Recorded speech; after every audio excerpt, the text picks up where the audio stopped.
వారు మాతో పాటు మిత్రపక్షంగా ఉన్నారు. ప్రజా సంక్షేమ కార్యక్రమంలో ఎప్పటికప్పుడు ప్రభుత్వానికి పార్టీకి వారు సూచనలు ఉన్నారు. ముఖ్యంగా తెలంగాణ ఏదో తెచ్చుకున్నాము. నిరుద్యోగ వారి యొక్క ఉద్యోగాల కోసం వారి సలహా సూచనలు పాటించి ప్రభుత్వం ఇదివరకు దాదాపు 80,000 పైసలు ప్రభుత్వ ఉద్యోగాలు ఉన్నటువంటి పరిస్థితి. ఆ ఉద్యోగాలు రావడంలో ఉద్యోగ నియామక రూపకల్పనలో వారి సలహాలు సూచనలు కూడా ప్రభుత్వం తీసుకున్నటువంటి సందర్భం. ఇప్పుడు కూడా ప్రజాపాలనలో నిరంతరం వారు పార్టీకి ప్రభుత్వానికి బాసరిగా ఉంటూ వచ్చినారు. ఇవాళ కాంగ్రెస్ ప్రభుత్వం ఏర్పడితే దాదాపు 2 సంవత్సరాలు కాబట్టి డిసెంబర్ వస్తే 2 సంవత్సరాలు అవుతాయి. ఈ 2 ఏళ్ల పాలన కూడా ఆనాడు 2023 మేము ఇచ్చినటువంటి వాగ్దానాలు 6 గ్యారెంటీలు, దాంట్లో 5 అంశాలు ఓడిపు చేస్తున్న కృషి ప్రజల ఆకాంక్షలకి ప్రజల ఆశ్రయాన్ని ప్రభుత్వం పనిచేస్తా ఉంది. దాంట్లో బాగానే దాదాపు 80,000 పైసలకు ప్రభుత్వ ఉద్యోగాలు ఇస్తున్నాం. ఇంకా ఇస్తా ఉన్నాం. మహిళలకు ఉచిత బస్సు కానీ, సన్నబియ్య కార్యక్రమం కానీ, ఇంధన మహిళ కార్యక్రమం కానీ, పేదలకు రేషన్ కార్డు ఇవ్వడం కానీ, రైతు భరోసా కానీ, రుణమాఫీ కానీ, ఇంటిగ్రేటెడ్ స్కూల్ కానీ, అభివృద్ధి సంక్షేమంలో ప్రజల ఆకాంక్షలు అనుగుణంగా ఈ ప్రభుత్వం పనిచేస్తూ ఉంది. మాకు చేతుల్లో ఉన్నట్టుగా అన్ని రకంగా నంబరాలు రుణం శాతాలు చేస్తా ఉంది. ఇవాళ నేను ఇక్కడ ఆఫీస్కి రావడానికి కారణం జూబ్లీస్ ఎన్నికల్లో సంపూర్ణ మద్దతు మాకు కావాలని అది కోరడానికి వారికి విజ్ఞానం చేయడానికి నేను ఇక్కడ ఆఫీస్కి వచ్చినాను. ప్రత్యేక పరిస్థితుల్లో జూబ్లీస్ ఎన్నిక జరుగుతూ ఉంది. అక్కడున్నటువంటి చనిపోయిన ప్రజల ఎన్నిక వచ్చింది. ఒక నిరంతరం ప్రజల్లో ఉండి ప్రజల కష్టాల్లో మమేకమై మారుతున్న యువకుడికి నవీన్ యాదవ్కి కాంగ్రెస్ పార్టీ అభ్యర్థిగా నిలిపి వారి అభ్యర్థులతో తోడు రేవంత్ రెడ్డి గారు ప్రభుత్వం ఇచ్చినటువంటి అభివృద్ధి సంక్షేమాలు ప్రజల్లో పాల్గొతా ఉన్నాయి. జూబ్లీస్ నియోజకవర్గం పేరుకు జూబ్లీస్, అక్కడ దాదాపు 70% పైన పేద ప్రజలు ఉండేటువంటి నియోజకవర్గం అది. సన్న బియ్యం అందుతూ ఉన్నాయి, రేషన్ కార్డు వస్తూ ఉన్నాయి, ఇందిరా మహిళ స్కీమ్ అందుతూ ఉంది, ఉద్యోగాలు వస్తూ ఉన్నాయి. ఇవన్నీ కూడా ప్రజల్లో బాగా నాటినటువంటి కార్యక్రమాలు, ప్రభుత్వం ఇస్తున్నటువంటి అభివృద్ధి సంక్షేమం.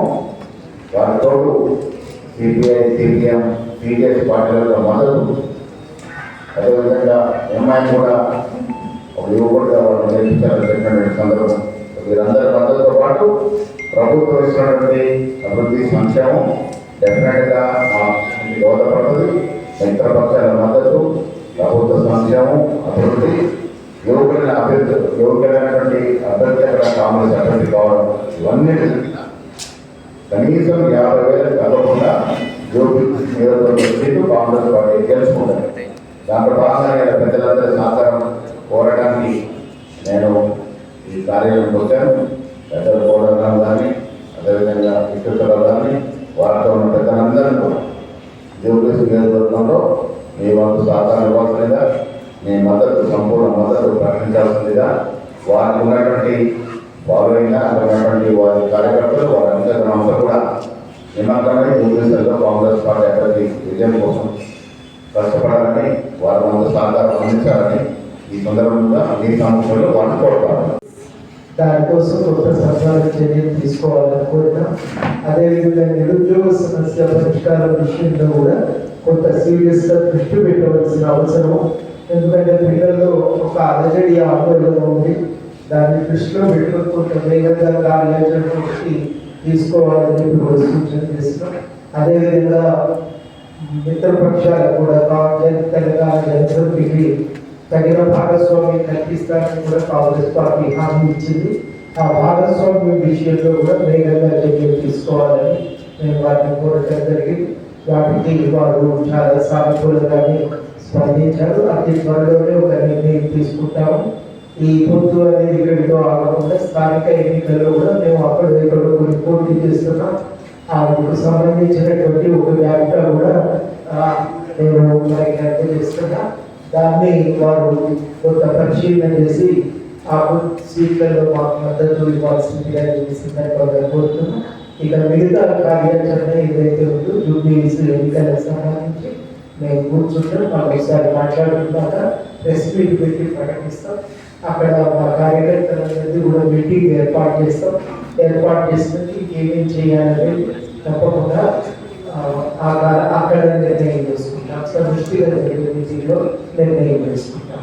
ఇది ఇక్కడ వాళ్ళ ప్రధానంగా అనుకున్నటువంటి విషయాలు. మీ అందరూ కూడా ఈ పత్రికా సమావేశానికి వచ్చి సహకరించినందుకు మీ అందరికీ నేను కరీంనగర్ పాలన ప్రాజెక్ట్ తెచ్చాను, కరీంనగర్ పాలన ఇండస్ట్రీ తెచ్చాను, తెలంగాణ రాష్ట్రానికి ప్రాజెక్ట్ తెచ్చానని చెప్పుకునే స్థాయిలో ఉన్నాను.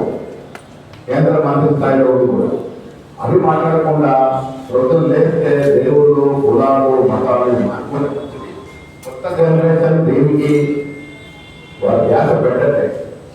కొత్త తరం అంతా కూడా ఏ ప్రభుత్వం మాకు ఎన్ని ఉద్యోగాలు ఇస్తారు, జీవన సరళి జీవన పరిమాణం ఎలా మారుస్తారని ఆలోచిస్తారు. వచ్చే జనరేషన్ కన్నా తగిన సమాచారంతో మంచిదని ఎదుర్కొంటాం. సార్ జూబ్లీహిల్స్ లో ఎంఐఎం మద్దతు ఎంఐఎం తెలంగాణలో కాంగ్రెస్ వారి అధికారంలో వచ్చిన తర్వాత ఎంఐఎం శాసనకు మాకు మద్దతుగా ఉన్నారు. వారి రాష్ట్ర ప్రభుత్వం రాష్ట్ర ముఖ్యమంత్రి రేవంత్ రెడ్డి చేసిన అభివృద్ధి సంక్షేమాలకు సంతృప్తిగా ఉన్నారు. దాంట్లో భాగంగానే అనుకోకుండా ఎంఐఎం వస్తున్న వైద్య గారికి నవీన్ గారు సారస్పడకు సపోర్ట్ చేస్తాము. ఎక్కువగా ఆయన గెలిపిస్తే నియోజకవర్గం అభివృద్ధి చెందుతున్నటువంటి ఆశావాదం వ్యక్తం చేయడం జరిగింది. దాంట్లో భాగంగా మద్దతు ఇస్తా ఉన్నారు. ఇవాళ సిపిఐ పార్టీ మాకు మద్దతు ఇస్తా ఉంది. సిపిఐ కూడా మద్దతు ఇస్తానికి ఆలోచిస్తా ఉన్నాం. డెఫినెట్గా పార్టీ నిర్ణయం తీసుకుంటామని మాట్లాడడం జరిగింది. ఇవాళ మతవాద శక్తుల్ని తగిన బుద్ధి చెప్పాల్సిన అవసరం ఆవశ్యకత ఉంది. జూబ్లీహిల్స్ ఒక అవకాశం ఇది.